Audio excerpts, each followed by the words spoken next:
Yo, this is crazy. I've done about 15 minutes of this show and didn't realize that I wasn't recording.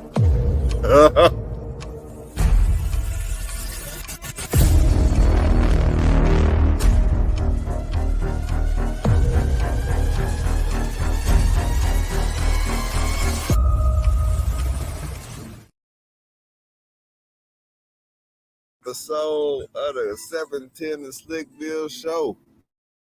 I am your host, Jay Brown, a.k.a. Mr. 710, and we are back up in this thing once again. This is funny.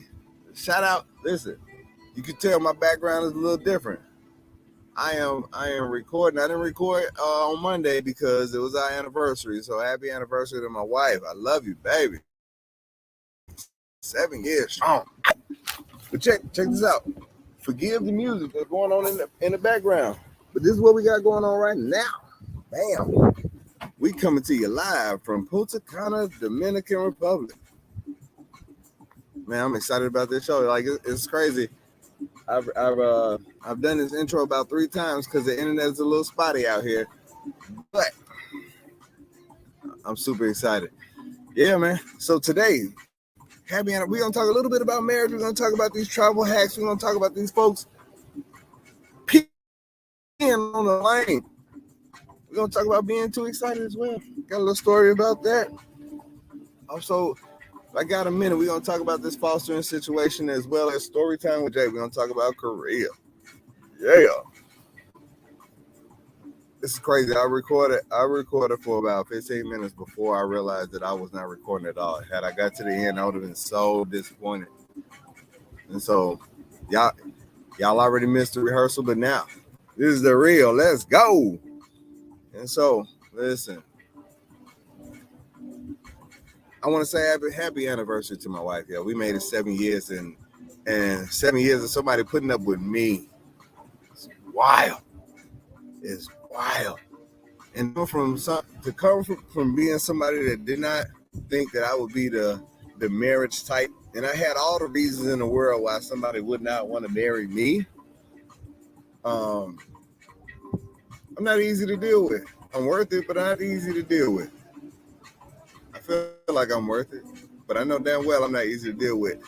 But to go from being somebody that was like, oh, I'm probably never gonna get married. I had a real girlfriend in college, but after college, I was for the streets. All my homeboys, they was married early. I'm sitting up here like they was like 8 years in the game before I was even considering it. Like, they were strong, so I didn't know. I didn't think I was gonna get married, but now I'm the old dude now that's like, hey, young man, here's what you have to do in order to make your marriage work. Here's what you got to do in order to make your marriage work. Like, I'm the guy that's out here giving out marriage advice. So crazy. It's so crazy. Wow. And I said, I was giving out marriage advice last night to this young couple, and it was weird, yo. Like, they're not even married.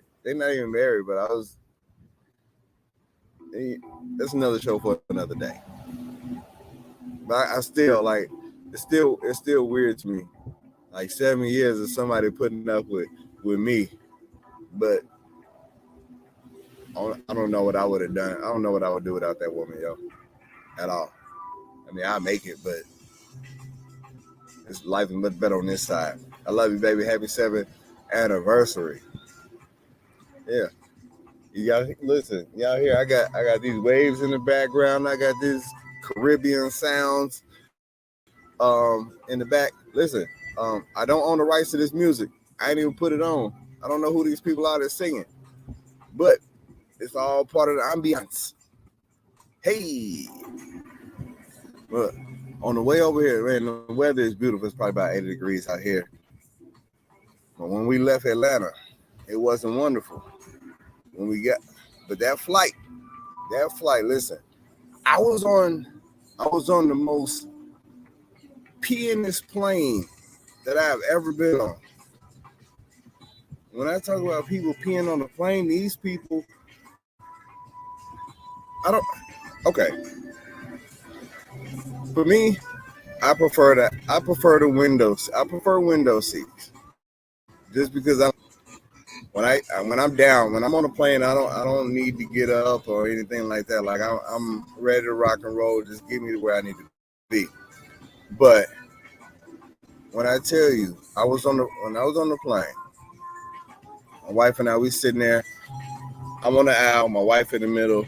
It's a bigger dude on the window. Now, the flight attendants that walk past, yeah, if they bump me, all right, they figure it out. They usually figure it out about 1 or 2 trips down, and you're not necessarily worried about getting hit in that way because they were like, yo, they in their mind, I get past this dude, I need to turn to the side. The people, they don't give a damn. They gonna be out here. They bumping into you, and I got mad on the plane. Like I got mad, like big mad on the plane, and that shouldn't, because I'm getting ready to go. I'm on my way to vacation. I'm on my way to paradise. I'm on my way to the beach, 80-degree weather, nice warm water. But when I tell you these folks, it almost felt like everybody on the back half of the plane drank 3 gallons of water before getting on the plane, and they all had to use the bathroom. They all had to use the bathroom, and every last one of them. Both of my shoulder. I got 27 minutes worth of sleep because they couldn't get up. From taxi to takeoff to reaching the altitude, you can't get up. I got that. That was my sleep. That was all the sleep I got. Because as soon as they turned the fasten seatbelt light off,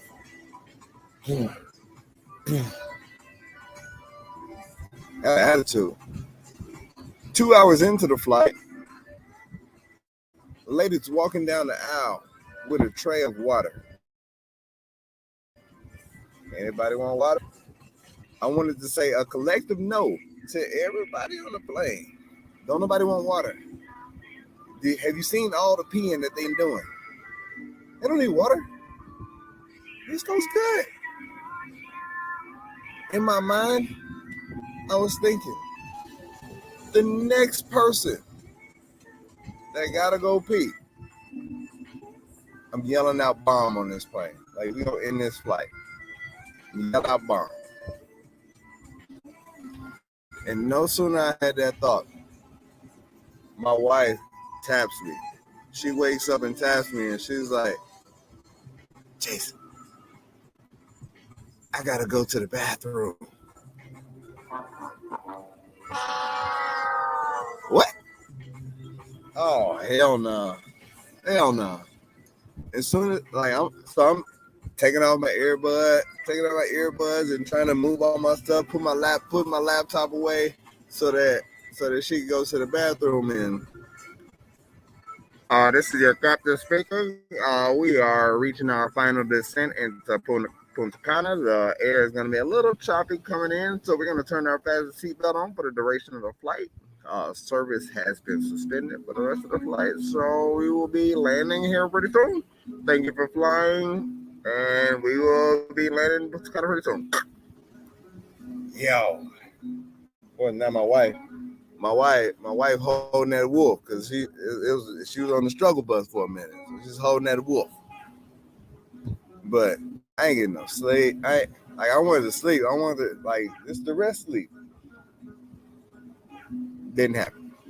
Did not happen. And so, for me, for y'all, what's your you rather have a window, aisle, or middle? Window, aisle, or middle for you guys? I'm a window guy. I want to be able to. I feel like I have more space because I can lean to the side where them gangsters ride. Boom, boom, boom, and I can chill. I know where that was going. But yeah, I didn't get a chance to watch the whole movie. I didn't get a chance to sleep. Drank my little Coke, played some games, and went on about my business. Went on about my business. But we made it safely, which is why I'm here talking to y'all right now. Yeah. Listen. Yeah, we some my wife and I we super travelers. We like to travel, man, and so I wanted to hit y'all with a couple travel hacks before I got out this thing. You know what I'm saying? Like, so travel hack number one, and it's all, the travel hacks are different for wherever you go. You at the airport, don't hesitate to ask them folks if they got a free upgrade to an exit row or to a first class seat. If ain't nobody sitting up there, what they gonna lose if you do? I just need a little bit more space. Just need a little bit more space. You know what I'm saying? But listen, so here, I know helping is the hustle. Helping is the hustle in Dominican and most Caribbean countries. Helping is the hustle. And somebody ask you, can they help you with your bags? Can we help you with some money? I need some money to help you with these bags. Look, man, little dude ran up on me. He was probably about 5'3". Sir, can they help you with your bags? No, I got it, bro. I'm bigger than you, man. What you doing? I'm good. Oh, okay. Okay. Yeah, everybody wants to help me with my bags, but I'm like, I got it. I'm straight. These roll. I'm okay. Y'all trying to get me fired. I'm helping my wife. Y'all trying to get me fired. Like, the help can't need help. I'm the help in the marriage. Stop playing. Y'all going somewhere, man. I got this. But if you go to another place, you go to another country, and they ask you if you want to take a picture. If they dressed up in the wrong costume, if they any kind of costume, and they don't even have to be out the country, because if you're doing it in Vegas and you take some pictures of folks, they expect the money. I had a person run up on me, and I think it's Curacao or someplace like that, where they had a sign with the colorful letters. My wife was by the colorful letters. I'm taking pictures. Bam, bam, bam. I would have went over there and took pictures, and so my wife is gonna come take some pictures of me by the sign. This guy walks up and he's like, "My friend, I can take good pictures for you. All right, man. If you steal my phone, I'm gonna beat your ass. Like, you try, I can catch you. I'll catch you. I'm gonna whoop your ass." Oh, no, my friend, it's good. I'll take pictures. So he's taking. So I go over there. I'm like, all right. So he taking pictures. Bam, bam. He got angles. Boom. Pop, pop. I'm like, all right, that's good, man. Thank you. I appreciate you. He looking at me like my thank you wasn't enough. He was like, yeah, so these are good pictures, right? Oh man, I'll look at him in a minute. He was like, no, look. These are really good pictures, right? Right? And he's scrolling that shit. Right? These are good pictures. Right? These are good. No, hey, yeah, man, that's cool, man. Thank you. I appreciate it, man. So, no tip? What? What you mean? Man, you don't away from me. No, ain't no tip. You took a picture with my phone. You took a picture with my phone. You ain't have to do nothing, man. I didn't ask you to hit me with angles. I would have figured it out. I'm about no tip. You don't get your ass away from me, boy. No, I ain't tipping you to take a picture with my phone. But when we got to yesterday in the DR, I'm out here and I see this old couple. My wife and I, we about to go into this restaurant for lunch. It's an old couple about to take a selfie. And I'm like, listen, y'all Y'all good? You know, I can take that for you if you want. And they turned me down. It was like, nah, we got it. We wanted to take a selfie. And in my mind, I'm like, oh, I'm not going to steal your phone. But then the secondary thought was, yo, all old people got the T-Rex arms. So they face and they phone be this far. They out here taking a picture like this. And I'm like, yo, my picture would have been better than that.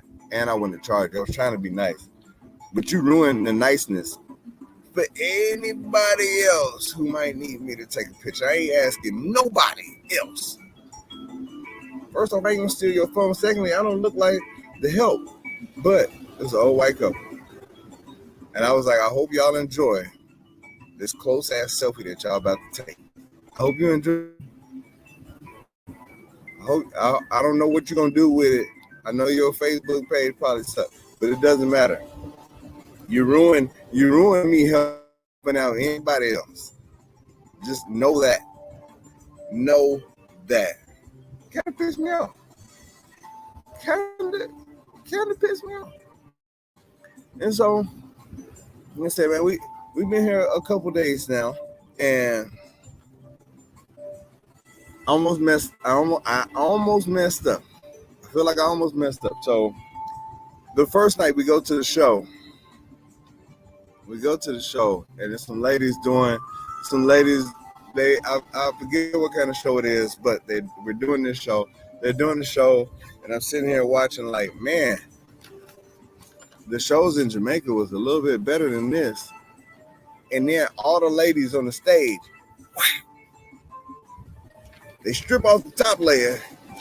It's almost like a burlesque type situation. And them things are thangin'. I'm sitting there like, oh, I can't be too excited. I can't react to. I shouldn't react to it.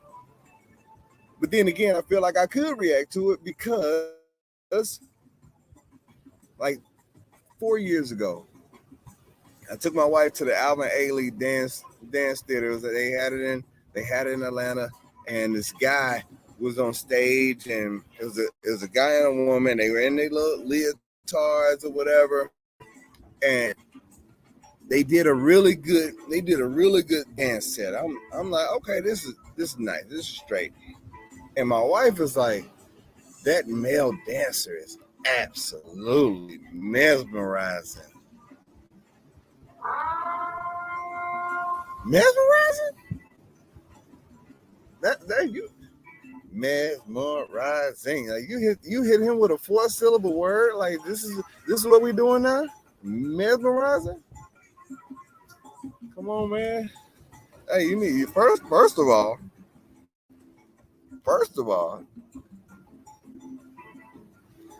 you out here talking about another dude being mesmerizing. You about to get tossed off this mezzanine. I don't know if I don't like that at all. I don't know what you're looking at. Like I said, they had them little leotards on. He had the full body leotard on. Like, you better not be trying to see if that thing's hanging. It's gonna be over with. But when I tell you, like, and so if y'all don't know what the burlesque is, if you've seen Rush Hour 3, you know, when Chris Tucker and Jackie Chan went to go, they went to go rescue the girl from the place, and they were singing The Closer I Get to You. When they saved old girl, they were shooting at the thing. That was the burlesque situation where the ladies came out. They came out in a full suit, and then they stripped that thing down, and all them things was hanging out there. Yeah, I was like, oh, this show just got much better. But I said the show got much better. I wasn't talking about how mesmerizing these ladies were. I feel like it would have ruined my trip if I'm talking about how mesmerizing, you know, these ladies are. You can, I mean, the thing is, for for a guy, you try to figure out how excited you can be about seeing other women, or because you can't be dudes can't be too excited. Women kind of get away with it a little bit more. Mesmerizing, too big of a damn word. Now she was like, "That's the instant straight." That was straight. One syllable, straight. It was really good. All right, you hit him with the 2 words. Okay, cool. Awesome. 2 words. That dance set, that male dancer was awesome. I'm cool. I'm straight on that. I can live with that. Mesmerizing though, you almost letting me know he could get it. That's close. Somebody tell me I'm mesmerizing. I can get it. I can hit that. If they tell me I'm mesmerizing, I hit that. Go ahead and let you know. So fellas, if your girl, your wife, your significant other out here talking about somebody being mesmerizing, you need to watch it. You need to watch it. Thank me later. Because in her mind,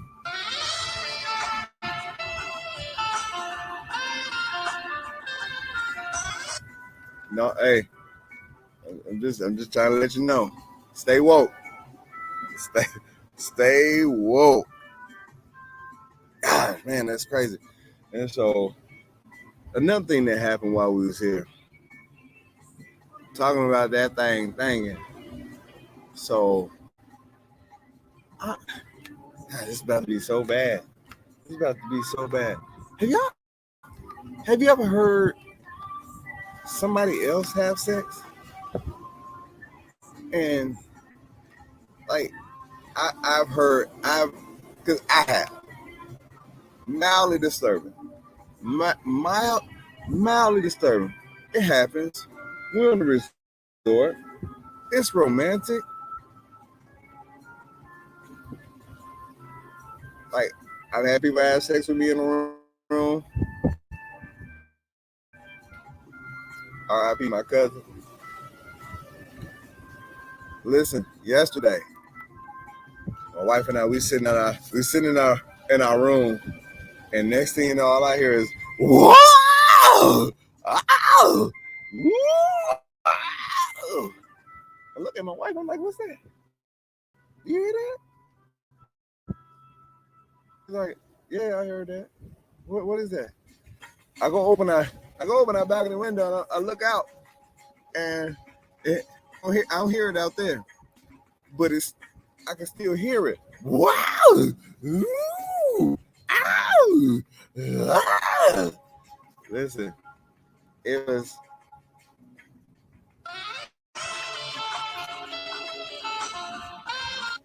But I'm also thinking like, yo, somebody's getting murdered.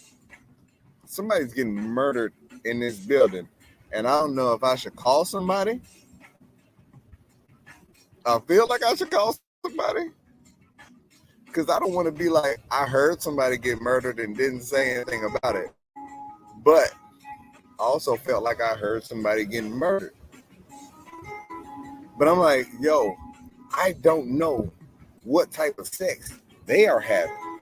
But whatever type of sex they was having, shout out to the dude, because fam dick was dicking. Like I'm talking about he had to, look, like Mike Epps said, look, listen, white boy, my dick is this big. It takes about 12 of yours to make mine. What I listen, I've done my share. I've done my share of poundage. I ain't never made nobody make them noises.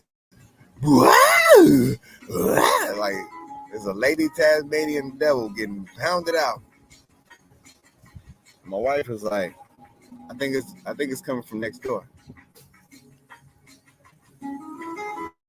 15 minutes later, we go out on the I'm out on the balcony checking the lighting to see if I was gonna be able to record from the room if I had to come down to the beach. And this lady comes out with this big ass smile on her face. She about 61 in dog years. Yo, I'm looking at her, she looking at me, and then 2 minutes later, this dude come out. He about 65 with his shirt off and these little shorts on, and he looking happy. I'm like, oh my God. Oh my gosh. Have you ever tried to get somebody's attention without being noticeable to somebody else? I kicked my shoe at the window because I'm like, I don't want to call my wife. I don't want to be like, baby, come here. Look at it. You can't do that. Look at it. But I wanted to be like, baby, come here, look at this. I got her attention. I kicked one of my shoes at the glass. She was confused. She got up, looked. I was like, come here. She came outside and was like, oh my gosh. Listen, this lady could have been the extra in Golden Girls. A whole extra in Golden Girls. And fam, like I said, I don't know what he was working with. But he must have had a baby on. Well, all I know is fam dick was dicking. I was probably gonna let you know. Calling them folks on. I was like, y'all too old. Y'all too old to be trying to make babies. Too old. Trying to make babies. Them babies gonna be orphans at 12 because they're gonna be dead. Probably shouldn't have said that. But it's all right. It's all right. I got problems. Don't mind me. I might still be a little under the influence from yesterday. Had a lot to drink while I was giving out all this relationship advice. But I want giving out relationship advice, giving out advice about fostering. I wanted to talk about. I've been wanting to talk about fostering for a while, and I did not know how I wanted to do it. One of the things about fostering is that I hate that it even has to exist. Like that's the bad part. We're gonna take a little serious turn. I hate that it has to exist, and the thing about it, and because it does, like the system in general, the foster care system in general, while it's needed, it's not always the most efficient. You got a whole bunch of agencies and entities that are ultimately working for the good of the kid and hopefully trying to help out the parent get the kid back, but at the same time, like you just still hate that it exists. And the only reason why it exists is because there are times when parents aren't doing what they need to do in the best interest of the kid. Like I don't want to say bad parents, but in the interest of the kid, the parents just aren't doing what they need to do. But it's also, gosh, it's so much. And so for the people that, you know, if you have any questions like, yo, how did you get into fostering and how did you do this? Like, we wanted to foster because it was one of those things where, you know, they help out folks, they help out kids and whatnot. And you go through this, when you decide you want to do it, they have an 8-week training course. 8-week training course that, if I'm going to be honest with you, it doesn't prepare you for nothing, anything. And I'm not saying that it's not good, because it's a lot of good information. But imagine going to a job, getting trained for the job, and then everything that happens in the job is not on the training, or you study for a test, and then when you go sit down and take the test, none of the information that you studied for is on said test. And that's almost what I feel like with foster. And so in the foster care training program, they talk about how, some of the things that happen with kids, how they would think that you would want to interact with parents, what new kids coming into the home is like, all of these different things that you may encounter. And as soon as you get that phone call, like, hey, we have a kid that's coming to care and we need to know if you'd be able to take them. They are dealing with this, and this. What do you think? All right. You can't refer to your trainer.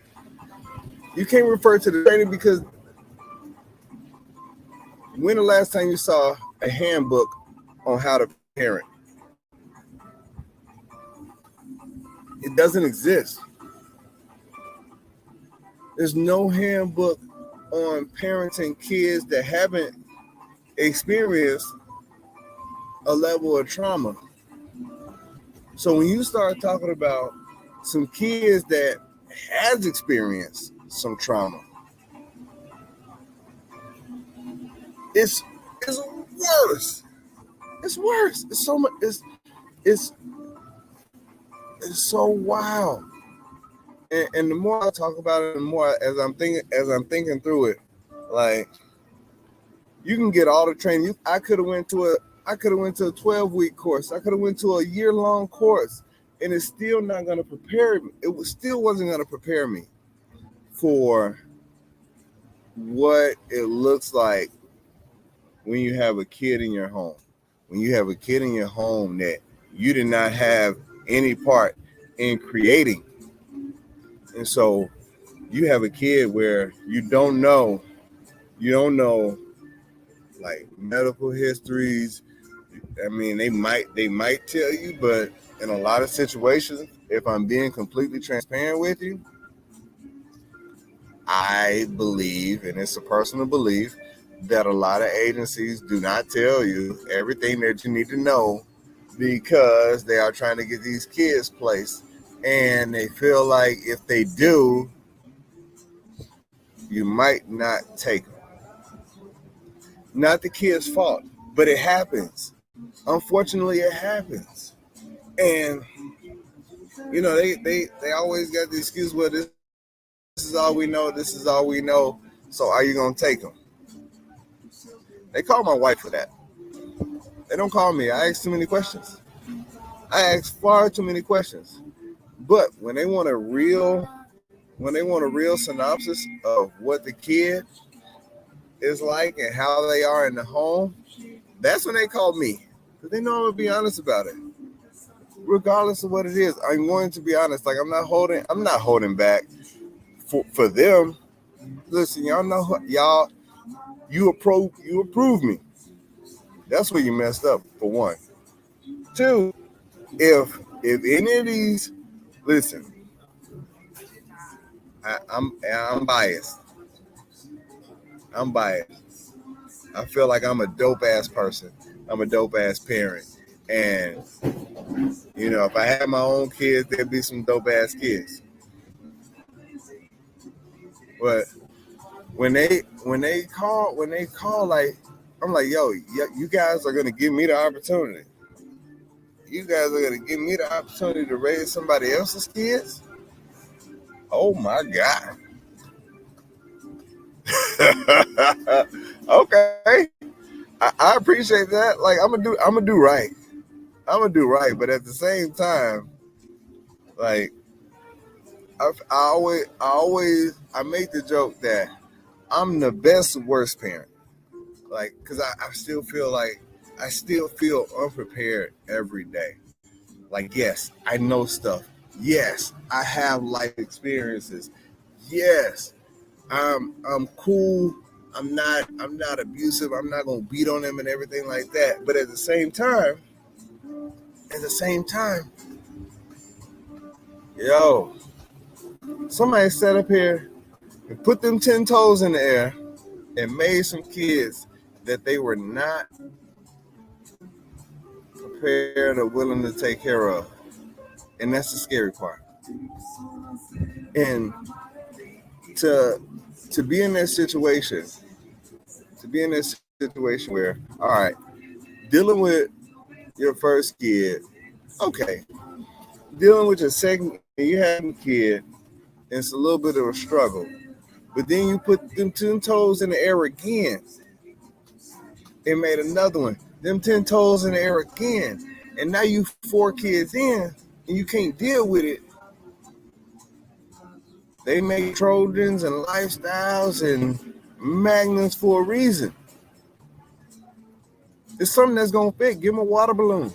It's something that's gonna fit. It's gonna catch that thing. Come on, man. I'm trying. I'm not judging.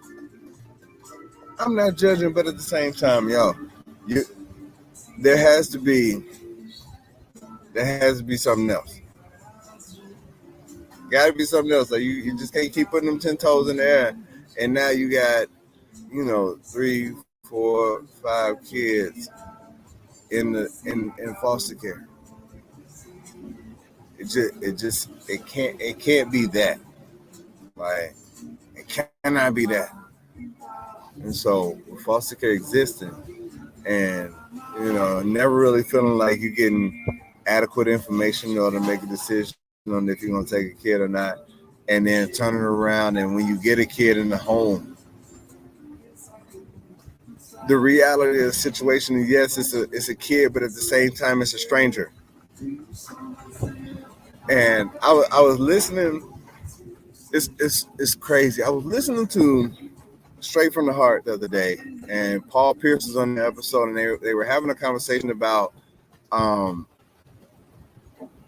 there was a letter that came in. They were talking about somebody moving into your home, or you letting somebody stay with you while they're on hard times. And Kevin was like, no, I'll put you in the hotel. I'll do whatever you need to do in order to try to help you out, but you can't live with me. And part of his reason for not letting people live with him, whether it's family or friends, plastic cup boys, or anything, it's just the energy. The energy. He didn't want to have that level of energy around him, so that and I understood that. The energies that we bring in our house on a day-to-day basis, you don't know where these kids came from. You don't know, all you know is that something negative happened in their past, and now they need a place to be. They need a place to stay. And these folks calling us in order to try to, instill or help out, or, you never really know how long it's going to last. Sometimes it might be short. Sometimes it might be long. But one of the things that happened recently, right before we left, is, we had 3 kids as of last week. 2 of them went home on Thursday. When I tell you the system is kind of weird, they called us on Thursday to tell us that the kids were going home on Thursday. Yeah. They called us on Thursday to tell us that the kids were going home on Thursday. So my wife sends me a message at like 2:30. 2:30, 3 o'clock, like, listen, Buddy and old girl are going home today. All I can say is, wow. I'm happy because you're going back with your parents. But today? All right. We got to go home and pack your stuff. We got to go home and pack their stuff. They still at school. Mom gonna be here at 6:30. We get home, we pack the stuff up. Wife left work early, get everything packed up. I'm going to pick them up from school. When I get back from picking Buddy up from school, social worker there, wife there. I pull up. Hey, buddy, you're not going to soccer today. You're not going to soccer today. Excuse the wind. It's a little breezy out here.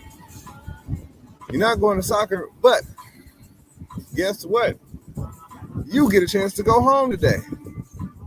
Your mom has convinced the judge or whatever to allow you to go home today. Whoa, that's super breezy. And he burst into tears, like legit crying in the. I'm talking about the big ugly cry. I'm looking at my wife. My wife looking at the social worker. The social worker looking at me. The social worker turns like beet red. Yeah, she's on this side of the game. She turns beet red. And we all looking at each other like, wasn't expecting that one. Wasn't expecting that reaction at all. Now, he's a 9-year-old. The 3-year-old is cool. She has no idea what's going on. It just kind of is what it is. Like, oh, I'm going home. I'm going to see mommy. Great. I get a chance to go see moms. The 9-year-old, when he gets in his mode, when he got in his modes, he didn't like talking. And so, like, but Buddy was, I'm talking about like legit crying. Like he was bawling. We're all confused. Like, well, is it something else that nobody told us? It must be something else. It has to be something else that nobody has told us, because there's no reason why. You wouldn't think that there was any reason why a kid would not want to go back home to his people, but he want to go home. And one of the reasons why he was just like, I'm not ready to leave yet. I understand it. I'm dope. I told him, I was like, as much as you don't want to admit it, Mr. Jason's pretty dope. Come on, man. You just say it one time with me. Like, Mr. Jason's pretty dope. He couldn't get it out for all the crying. But then, like, the one thing that it made me realize is this is why we do it. This is why we do it. That this kid was in our home, and he realized that there was something that he was not gonna get where he was going. It was something that he wasn't gonna get that he wasn't getting where he had been, and he had it. Where there was another boy his age, where there was a bigger room than he had before, where there was a yard, where there was the dogs that we have, where there was a cool ass male in the household that was willing to talk to him and help him with something as simple as reading, where there was, a woman in the house that was going to hold him accountable for learning, that was cooking on a day-to-day basis, that was willing to, ask him, hey, what is it that you would like so that I could make it? These were the things that he knew that he wasn't going to get at the house. And while it was sad, like it was super damn emotional. It was so emotional. He crying, the 9-year-old boy crying. When the mama got there, she was crying. The little girl, she wasn't crying like that because, like I said, she was just happy to be with mom. But the social worker, beet red in the face. Y'all hear me tell all these stories and whatnot, and I always talk about how these new kids are different. But that moment was confirmation for me that we doing something right. We doing something right. Like we're needed. I hate that we're needed, but we need it. Shout out to that. So to all the good foster parents out there, because I know all of them aren't good. Salute. For y'all that's not and just doing it for a check, come on, man, y'all got to get together, man. These kids need it. These kids need something. It's not going to be appreciated. Like, and my only goal was like, the thing was, and the hard part about fostering is not, you're going to have them for a certain period of time. We've had a kid for 2 weeks. We've had a kid for 2 months. We've had kids for 10 days. We've had a kid for a month. We've had kids for 18 months. And it's not about, you want every kid to leave your house better than how they came. That's the goal. I want you to be better when you leave than when you got here. That's it. Nothing more, nothing less. I'm gonna put in effort. The thing about it, a lot of people reject change. It might have been easy. Some of the kids be addicted to the neglect that they were receiving, and they don't look at it like as neglect, because it was almost kind of, it's what it is. This is how life is supposed to be. What are you talking about? This is not neglect. My mama let me eat Cheerios in the morning. I mean, not Cheerios. My mama let me eat ice cream and cake in the morning. Like, why wouldn't you let me do that? I don't have a bedtime. Why would I ever want to go to bed? Why would I ever have to do homework? Why would I ever have to take a shower? Because you should. Because you should. Let me help you. Let me give you a haircut. And not even a whole haircut. Let me just line you up. Let me open up J Slick's lines, so even the facial hairstyle, so I can get you right. I want you to look neat. If nobody's ever told you, this is what you should do, my man. And so it's a whole bunch of life skills that a lot of these kids have never been taught. And when I say life skills, it's something simple as, hey, buddy, when I was doing your laundry, I noticed that your underwear, I know you have them in the, I don't like having to touch underwear, but when they take their clothes off, for some reason, the boy that we have now, he take them off with the underwear, the drawers pants combo, where he pulled both of them down at the same time, so the legs are stuck through the underwear. Stuck through the underwear. That's the underwear. That's the drawers pants combo. I don't take those out, but when the first time I did, I was like, "Oh, this smell like pee." Pam, come here. Let me talk to you. Come on, let me talk to you. I'm not trying. You're not in trouble. I need you to understand that when you get done using the bathroom, you gotta shake that thing. You gotta shake that thing. Yak it, just to make sure you got all the pee out. You don't want no drippage. You already don't drink enough water. You don't drink enough water, so your pee is strong, like you done ate asparagus. Come on, man. You do understand that when you pee, as a male, when you stand up in front of that toilet and you pee, splash happens. You gotta clean up. Yeah, you might not have to pee on the seat directly. Splash happens. It's your responsibility. You put the seat down. It's your responsibility. The stuff they do, like these young men, no idea about. No idea about. No idea about, hey, look good, play good. Let me give you a haircut so you can go out there and score 3 goals. Do it. Come on, man. Come on, man. I ain't even got no kid stories for y'all today. I probably do, but I'm gonna save it. I'm gonna save them. But I wanted to, like I said, this is a travel show. Before I get out of here, I was telling this story about so our I'm always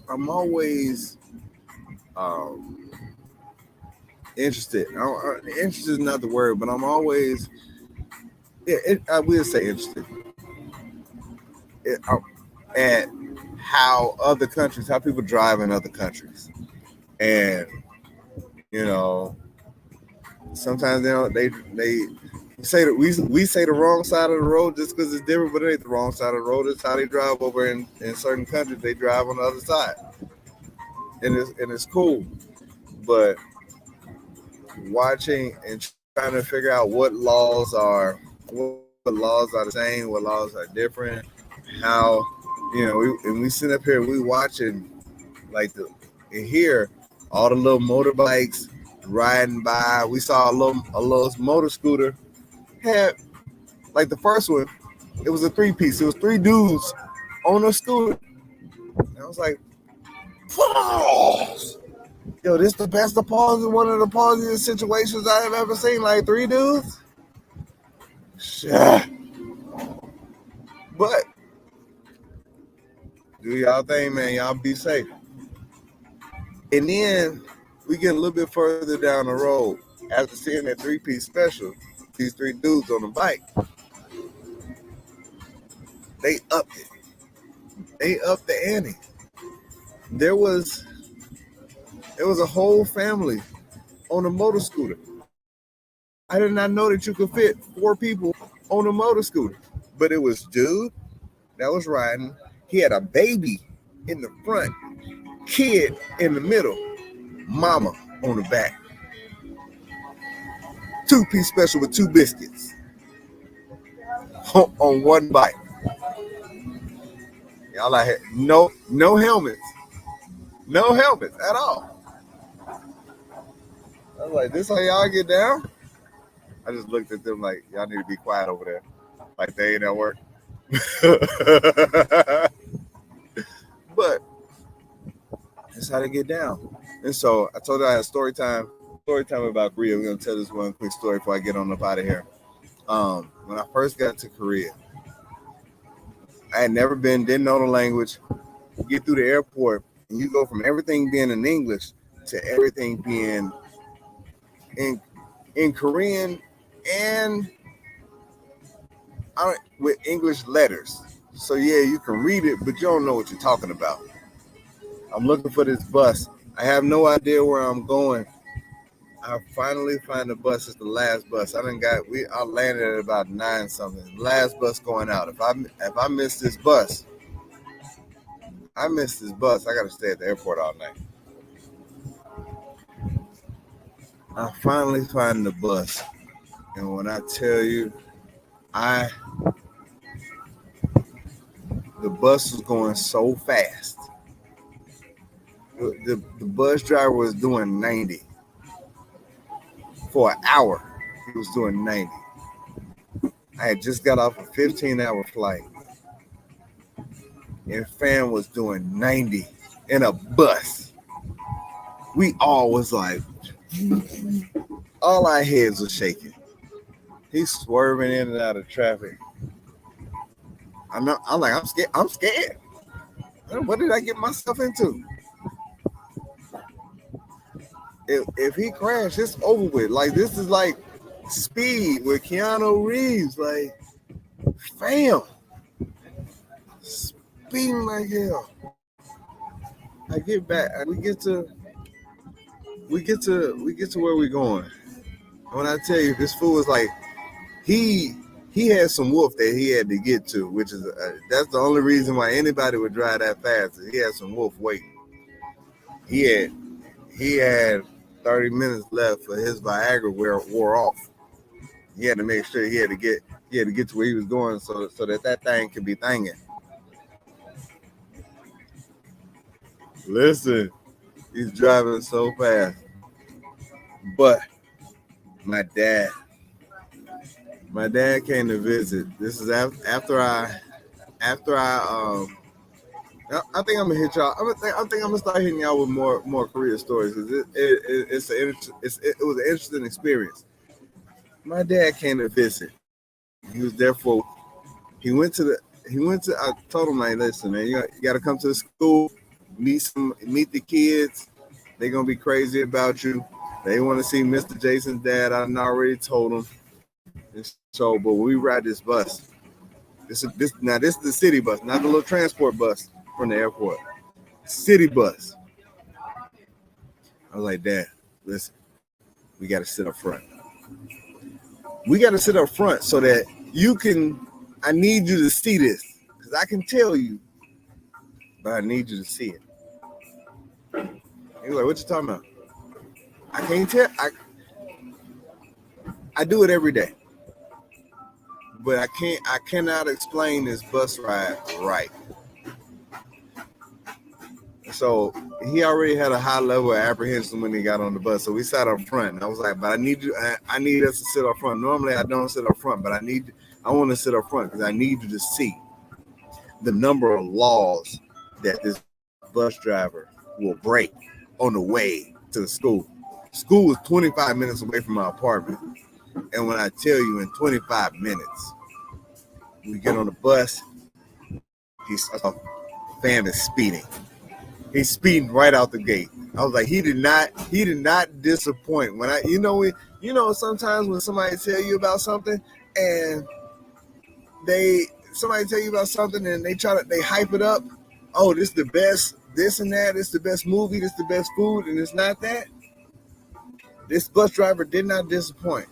And when I tell you his ass was, we got on speeding immediately. Runs a stop sign. I'm talking about just completely blows through a stop sign. And my dad looking at me like, are you serious? Yeah. I'm talking about blows through the stop sign like it didn't exist. And that wasn't it. We get up to the next stop sign. Fam blows his horn as he's approaching the stop sign. He's blowing his horn at the car that had just stopped in front of us. Bam, bam, bam. Blows through that stop sign. I'm laughing to myself, but I'm sure that Pops had a little pee come out because he's like, man, this are you serious? This is real? Yeah. But it gets better. On the way, I was in a country town, 4-way stop, 2 lanes, 1 way, bam, 1 stoplight. We were about 15 cars back at the stop sign. You think our bus driver waited? You damn right he didn't. He pulls up, drives into the oncoming lane, passes the 15 cars, land on the horn, bam, bam, bam, bam, bam, bam, bam, bam, bam, bam, bam, up until he gets to the front, runs the light, and keeps going. He made a car drive off into the side. Not stopping. And at this point, I'm sure Pops had a little pee come out.